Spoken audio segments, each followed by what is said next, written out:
Assalamualaikum warahmatullahi wabarakatuh.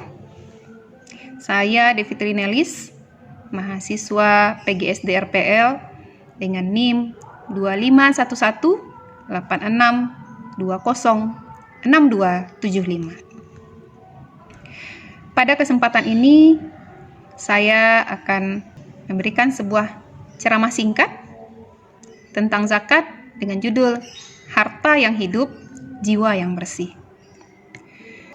Bismillahirrahmanirrahim. Alhamdulillahirrabbilalamin. Salatu wassalamu ala asyrafil anbiya'i wal mursalin wa ala alihi wa ashabihi ajma'in. Amma ba'du. Yang terhormat Bapak, Ibu, serta saudara-saudariku sekalian yang dirahmati Allah Subhanahu wa ta'ala. Izinkan saya bertanya sesuatu yang mungkin jarang kita renungkan. Mengapa harta kita yang kita simpan rapat-rapat justru terasa semakin sempit? Mengapa orang yang pelit justru hidupnya penuh kecemasan, takut rugi, takut berkurang, takut miskin? Sedangkan orang yang gemar memberi, wajahnya cerah, hidupnya lapang, rezekinya terus mengalir. Ini bukan kebetulan, hadirin. Ini adalah hukum Allah yang tidak pernah salah. Harta itu seperti air. Jika air mengalir, ia segar, jernih, dan menghidupkan. Tapi, jika air diam, menggenang, ia berbau, berlumut, dan menjadi sarang penyakit. Begitulah harta. Ia harus bergerak, mengalir, dan sampai kepada yang berhak menerimanya. Dan cara terbaik untuk mengalirkan harta itu adalah dengan zakat. Hadirin rahimakumullah. Zakat adalah rukun Islam yang keempat. Bukan pilihan, bukan anjuran. Ia adalah kewajiban yang Allah tegaskan berulang kali dalam Al-Quran. Bahkan hampir setiap kali Allah memerintahkan sholat, di sana pula zakat disebutkan, hingga 82 kali keduanya beriringan. Salah satunya dalam surah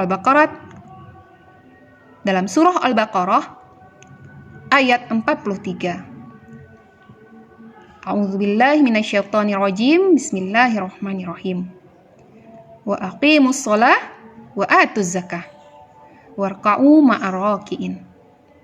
Dan dirikanlah sholat, tunaikanlah zakat, dan rukuklah beserta orang-orang yang rukuk. Ini adalah pesan yang sangat dalam, hadirin. Allah seolah ingin mengatakan, jangan hanya baik kepadaku, tapi juga baiklah kepada sesamaku. Sholatmu adalah hubunganmu dengan Allah. Zakatmu adalah bukti nyata bahwa sholatmu benar-benar mengubah hatimu.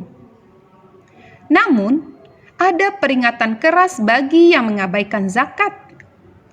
Seperti yang difirmankan Allah dalam surah At-Taubah ayat 34-35, yang artinya, dan orang-orang yang menyimpan emas dan perak serta tidak menginfakkannya di jalan Allah, maka berikanlah kabar gembira kepada mereka dengan azab yang pedih.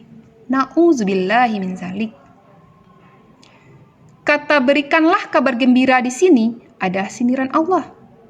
Sindiran yang sangat tajam dan mengguncang hati. Betapa mereka mengerikannya nasib harta yang kita timbun tanpa ditunaikan zakatnya. Hadirin yang dicintai Allah. Seringkali kita berpikir, nanti saja berzakat kalau sudah kaya. Tapi tahukah kita, justru dengan berzakatlah kita menjadi kaya. Seperti sabda Rasulullah Shallallahu Alaihi Wasallam yang diriwayatkan oleh Muslim, sedekah tidak akan mengurangi harta. Dan apa yang kamu berikan berupa zakat karena mengharap keridaan Allah, maka itulah orang-orang yang melipat gandakan pahalanya. Surah Ar-Rum ayat 39. Hadirin, kita mengeluarkan zakat. Kita tidak sedang memberi. Kita sedang mengembalikan apa yang memang bukan sepenuhnya milik kita. Allah sudah menitipkan hak fakir miskin di dalam harta kita. Kita hanya menjadi perantara. Dan Allah Maha Adil. Perantara yang amanah pasti akan Ia beri lebih. Coba bayangkan, seorang petani, ia tidak takut menabur benih ke tanah karena ia tahu benih yang ia tanam akan tumbuh berlipat ganda. Begitulah zakat. Kita taburkan, Allah yang melipat gandakan. Hadirin yang dimuliakan Allah. Zakat bukan beban. Zakat adalah tanda syukur atas nikmat yang Allah limpahkan. Zakat adalah bukti iman bahwa kita percaya janji Allah lebih pasti dari hitung-hitungan manusia. Dan zakat adalah cermin jiwa bahwa hati kita sudah bebas dari penyakit kikir dan cinta dunia yang berlebihan. Mari kita tunaikan zakat dengan penuh keikhlasan, dengan jiwa yang berseri, dan dengan keyakinan bahwa setiap rupiah yang kita keluarkan di jalan Allah tidak pernah sia-sia. Semoga Allah membersihkan hati kita, membersihkan jiwa kita, dan menjadikan kita hamba-hamba yang dermawan lagi bertakwa. Amin ya Rabbal Alamin. Sebelum saya tutup, sebuah pantun untuk kita renungkan bersama. Sungai mengalir jernih ke muara, memberi kehidupan bagi semua makhluk. Harta yang kita zakatkan makin bertambah, makin berkah, jiwa pun bersih, hidup pun penuh keberuntungan. Assalamualaikum warahmatullahi wabarakatuh.